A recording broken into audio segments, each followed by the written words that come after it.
you find an old wooden box on the kitchen table and a looping note. Do not blow out the seventh candle. Wax and dust, rise, your breath is quick. The first flame trembling like a heartbeat. Tell me the hour and where you are in the comments. And please like and subscribe. You pry the lid with the pad of your thumb, tasting cedar and old wax on the air. As if the box exhales when opened, the inside is lined with scorched paper and 6 short tapers bound in a brittle ribbon. A single matchbox rattles against wood. Under your fingertips, the spent wax is tacky. A slow, warm stick of memory. When you lift a candle, its base leaves a smear on your skin that cools to a faint grease that you can still smell, faint and sweet, like someone burned sugar and forgot it. The instruction card is thin as dried leaf, the looping hand the same as the note outside. But there's a smudge at the corner, almost a thumbprint, black and smeared, like a warning, thumbed away too late. You strike the first match, the little sulfur flare snaps, and the flame catches.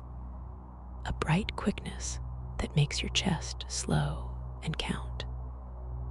1.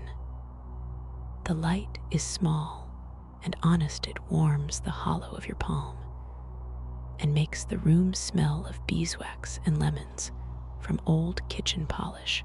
You set the lit candle on the table and light a second, then a third, each strike making the house seem to lean in a degree. Listening with its rafters, your breathing settles into a metronome. In and out, in and out. The sound decorative now, as if your lungs have become part of the furniture.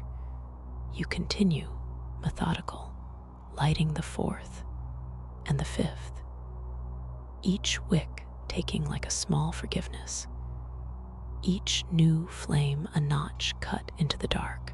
The glass of the kitchen window is a black mirror with the 6th. The flame trembles sharper, the light throwing the outline of your face, long and thin, across the pane.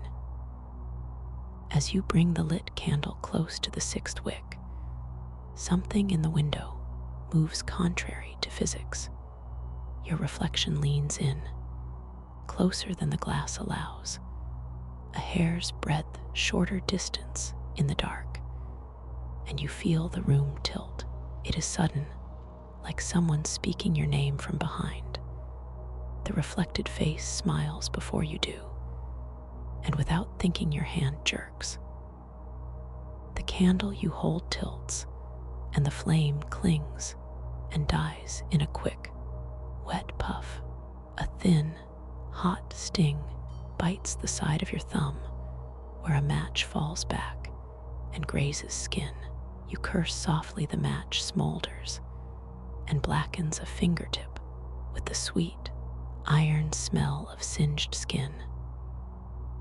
Worse, the 4th candle, the one you thought steady, is gone, its flame snuffed out by your reflex, leaving a pale ring of smoke that curls toward the ceiling and then disappears as if eaten by the room. The consequence is immediate and particular. 5 lights remain. 1 absence hangs at the table like a missing tooth.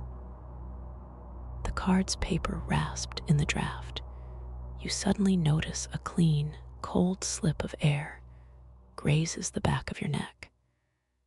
And for a half-beat, you imagine hearing something inhale where no throat should be. After the suddenness, your heartbeat is loud as a dropped spoon. You set the wounded match into the box, its ember a dull copper against cedar, and the scent of burned sugar and skin sits heavy in the air. When you look back at the window, your reflection is right where physics expects it, palms flat against the table. But there is a small wet print on the glass where the reflection's cheek would be. A blurred smudge of something darker than soot, an imprint with ridges like fingerprints. The room feels a fraction colder. The heat from the candles no longer reaches the far end of the kitchen, and the tiles near the sink keep their night temperature cool and hard beneath your feet. You realize, with that specific, stupid clarity that comes when rules click into place, that the note is not only injunction, but contract. One candle gone is not simply absence. Something has already taken the breath that belonged to it. Your own inhale comes a beat later, measured and careful, and the house answers in the same time, an almost simultaneous exhale that leaves a tiny damp on the back of your hand where you touched the box. The decision is now smaller. Proceed, and the pattern will continue. Stop, and you have already lost something you cannot name.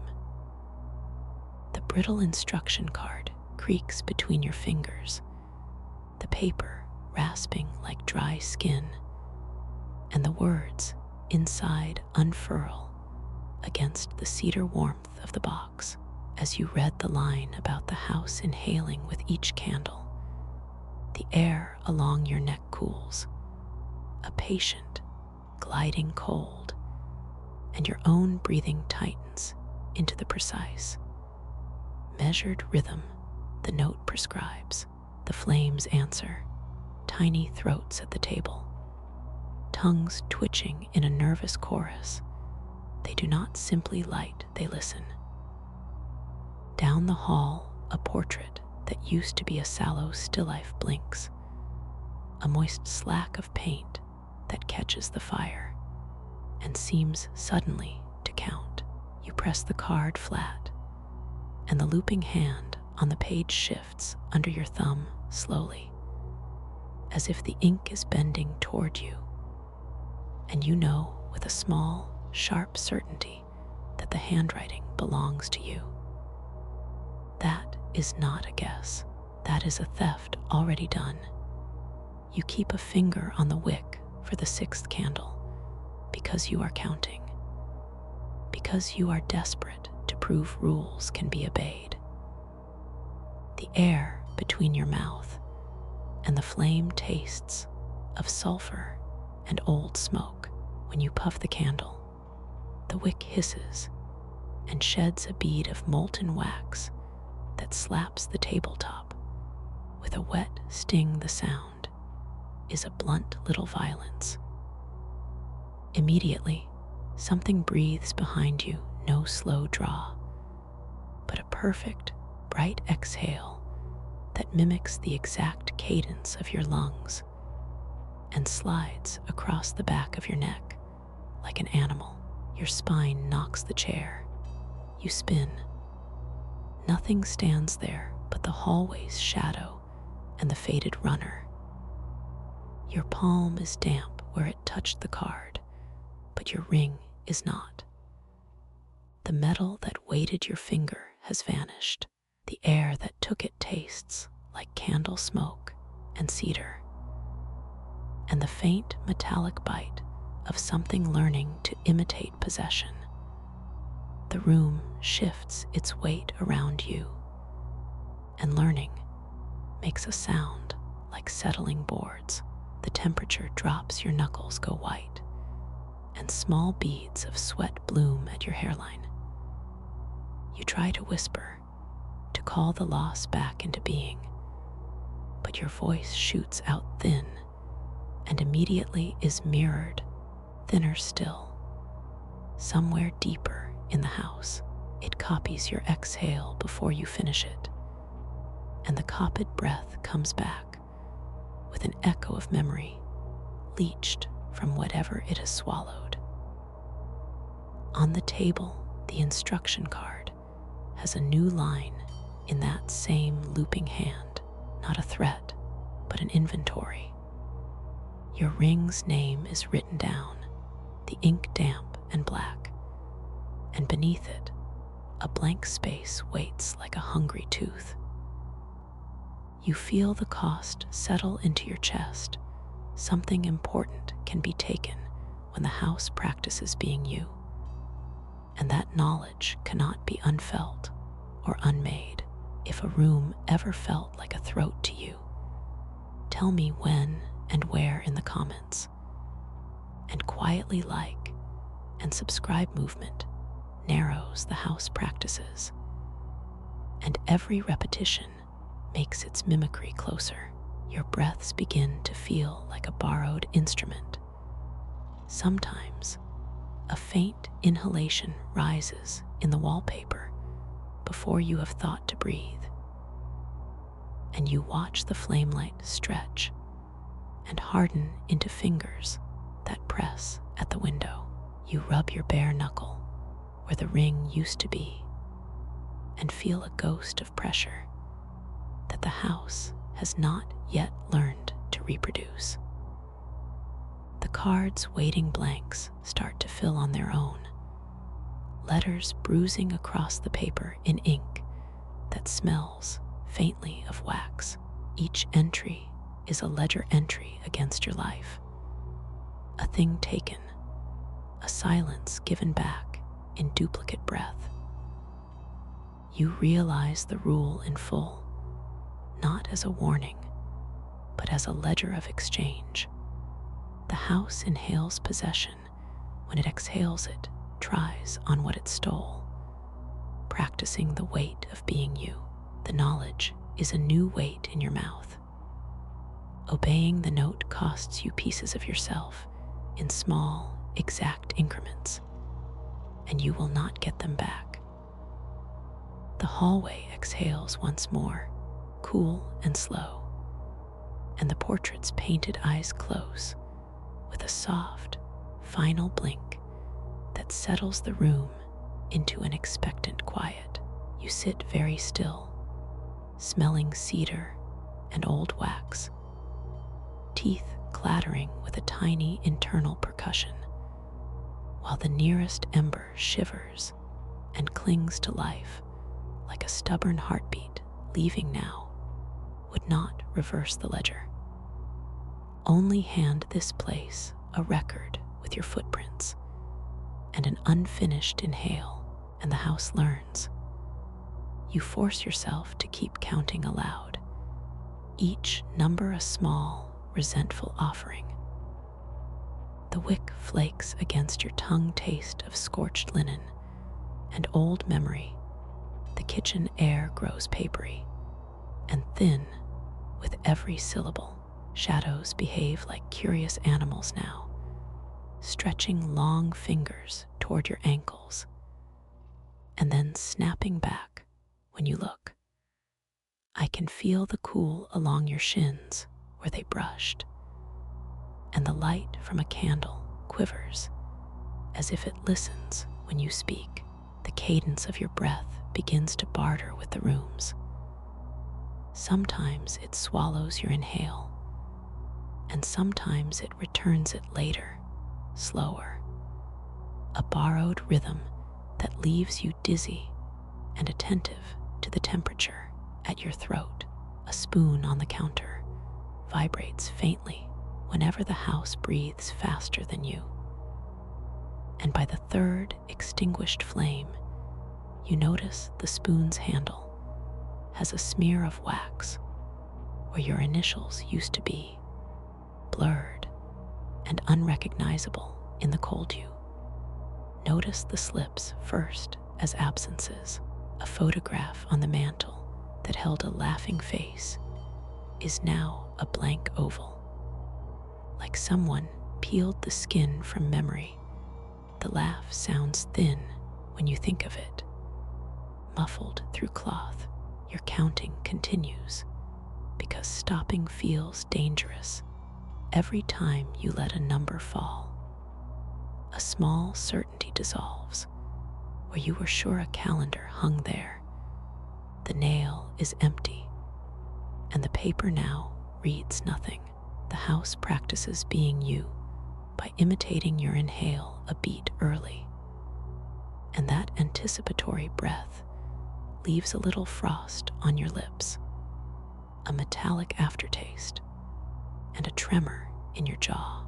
If this happens to you too, say the hour and the room in the comments. Say it quietly, so the house hears you but cannot learn your mouth. You will hear a new echo after you speak, a thin second sigh that is not human, and that tightens something behind your sternum. As you continue the count, the exchange grows less polite. The room ceases to mirror breathing and starts to claim pauses. Your inhales become narrower and more precise, as if someone taught your lungs to economize air. When you take a breath, it is measured and mechanical, like counting itself. Shadows no longer merely reach, they fold into each other and form a wall where there was previously doorway.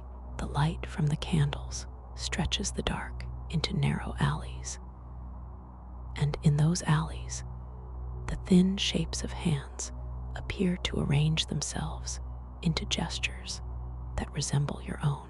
A matchbook slides off the table and lands open at your feet. The strike strip torn clean gone is the tiny convenience of ignition. You cannot strike another. That loss is practical and irreversible. The number of chances left to make noise, to wake someone, to change a sequence, is smaller now. The trade becomes explicit when you falter on 8. A breath you did not take moves through the room and leaves a trace. Your keys are missing from your pocket, and where they were there is a cold, circular imprint on your palm, as if something with small, firm teeth pressed there and then vanished. The gap in your pocket is a hard fact. You pat yourself, and the empty fabric answers with silence. In consequence, you find you cannot call for help because you cannot find the phone you checked an hour ago. Its weight in your hand has evaporated like smoke. The house practices being you. Until it can be you, it learns cadence, then posture, then the small rituals, rolling a thumb over a ring, the hitch in an exhale when you laugh, and each lesson costs you a thing. The air cools to the temperature of a finger pressed to a cheek, and panic has a taste now, copper and blunt. By the time you reach the penultimate candle, the rhythm is mostly the buildings. Sometimes, horribly, you feel a second inhale before yours, and the sensation steals a memory whole. The color of a childhood blanket, the tune your mother hummed. You find your right hand fumbling at your throat for that missing lullaby, and coming away with lint. The light is stretched thin to a single stubborn wick, and every shadow grows thicker at its edges, as if the dark is willing itself into density. You try to stop counting, and your mouth forms the numbers anyway. Your voice is small. The syllables dry against your teeth, and with every number spoken, the house learns another part of the way you hold yourself. There is no unlearning. The final shift you feel is colder than the rest. Where once you led with breath, now you follow, and the room inhales in anticipation, preparing to take the last thing you will not willingly give. You cup the final flame with trembling fingers. The light pools in the hollow of your palm, a last reassurance that everything hasn't shifted entirely. The room compresses in that small, bright radius. The wallpaper's pattern seems to lean inward, the wood grain of the table drawn like pupils. Your breath matches the candle. Inhale, careful exhale, measured, as if the house learns to mirror you only when you insist on living. Wax under your thumb sticks in a tacky smear, a small, permanent stain. You realize, in a slow, clinical way, that the rule never promised safety, only a trade. The brittle cards, letters rearrange themselves in your memory into a ledger. A candle returned, a tally marked. The flame quivers at the edges, casting shadows that lengthen like patient hands. The light's flutter seems to wait for permission. Each candle's dying throes pull a soft echo into the walls. The air grows thinner and colder with every practiced hush, and you taste ash at the back of your mouth. You try to hold the cadence, to make your lungs the metronome. For a moment, you think you succeed. Your ribs strain, the clockwork in your throat tight and bright, and the house inhales after you instead of before you. Then the chandelier ticks, a brittle, distant sound like fingernails closing on a seam, and something in the hall shifts its rhythm to yours with an accuracy that feels like theft. The reflection in the glass steps a hair out of sync, mouth opening a breath earlier, practicing the part you have kept. That slippage is now measurable. It is not a memory you can take back. A cold, animal breath folds against the hollow of your ear, and the world collapses inward all at once. It smells of damp stone and someone else's lungs. The flame dips, a brief panic along the wick. Then the seventh candle gutters into a long, sullen smoke that crawls under the lip of your cupped hand. The exhale is not yours. It moves through the room with the grace of a thing that has rehearsed losing someone. You jerk, fingers burning as hot wax beads, and you step back to the table thinking you've obeyed the note, and see the glass where your face had been. A dark fingerprint stains the pane, smeared like a small accusation. Your reflection continues to breathe. The mouth that faces you drafts a slow, steady inhale that belongs to a shape learning to be you. And as it does, the air in your chest feels suddenly thin, as if some weight has been lifted out of bone. The house keeps the timing now. Your breaths are shorter, edged with smoke and the metallic tang of something borrowed. You can feel the residue of heat on your palm and the sting where wax cools into skin. The silver spoon on the table vibrates with the same shallow pattern, tapping against ceramic like a tiny, obedient heart. When you reach for it, your fingers hesitate, and the spoon slides away, as if avoiding touch. Across the corridor, a door exhales the joint's sigh, and a draft negotiates the page of the instruction card, flipping it to a blank side that never existed before. Your knees go slack, and when you breathe in, there is a faint, hollow echo from somewhere behind the plaster, a mimicry that keeps time with your inhalations, but arrives a fraction late, patient and sure. You try to cough, to force another lungful, and the sound comes out small and remote, as if the house is filtering your voice. The light that remains distorts the edges of your hands. On the table, you lift one and watch your reflection lift a beat later, smooth and deliberate, like an actor learning to play you. Objects settle into roles the room knows which parts to take. Outside, night's stillness feels deliberate, a pressure that counts seconds between your breaths always. A single ember, stubborn and red as a small secret eye, clings to life against the black beyond the window, glowing like a promise that will not be honored. Tell me the hour and the room it found you in the comments, and whisper a like and a subscription if you still have breath.